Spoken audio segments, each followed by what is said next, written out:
माँ भारती, बाबा जयराम द्विवेदी प्रशिक्षण महाविद्यालय भादर। जैसा कि आप सब कुछ जानते हैं कि कोरोना महामारी के कारण मार्च से ही कक्षाएं संचालित नहीं हो पा रही थी। प्रशिक्षु की शिक्षा व्यवस्था बाधित न हो, इसके लिए बाबा जयराम द्विवेदी प्रशिक्षण महाविद्यालय में ऑनलाइन कक्षाओं का संचालन प्रारंभ कर दिया गया है, जिसमें आज प्रवक्ता संतोष कुमार सिंह के द्वारा DELED 2019 द्वितीय सेमेस्टर के प्रशिक्षुओं को प्रारंभिक शिक्षा के नवीन प्रयास के अंतर्गत संविधान के अंतर्गत वर्णित शिक्षा से संबंधित अनुच्छेदों का वर्णन किया जाएगा, जिसमें अनुच्छेद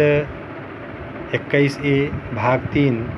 के अंतर्गत यह बताया गया कि राज्य को 6 से 14 वर्ष तक के सभी बच्चों को निःशुल्क तथा अनिवार्य शिक्षा उपलब्ध करानी होगी। इससे तात्पर्य यह है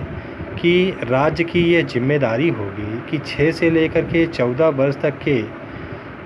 कोई भी बच्चा है तो उस बच्चे को निश्चित रूप से निःशुल्क रूप उससे कोई शुल्क नहीं लिया जाएगा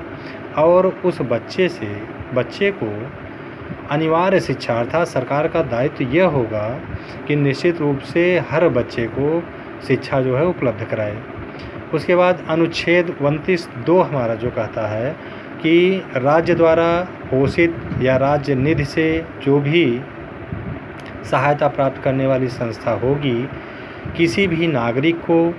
धर्म के आधार पर, जाति के आधार पर, प्रजाति के आधार पर, भाषा के आधार पर, इनमें से किसी भी आधार पर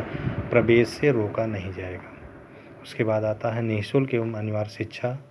जिसको जो है धारा 45 में वर्णित किया गया है, जिसमें राज्य के इस नियम के लागू होने के समय से 10 वर्ष के अंतर्गत सभी बच्चों के लिए कहा गया कि जब तक वह 14 वर्ष के नहीं हो जाते हैं, निःशुल्क एवं अनिवार्य शिक्षा उनको दी जाएगी। उसके बाद बाल अधिकार के बारे में वर्णन किया गया, जिसमें संयुक्त राष्ट्र संघ में इस बात को कहा गया तो 20 नवंबर 1989 को इसको पारित किया गया, जिसमें 56 अनुच्छेद दिए गए हैं। 191 देशों का समर्थन मिला। भारत सरकार के द्वारा इसको अंगीकृत किया गया 11 दिसंबर 1992।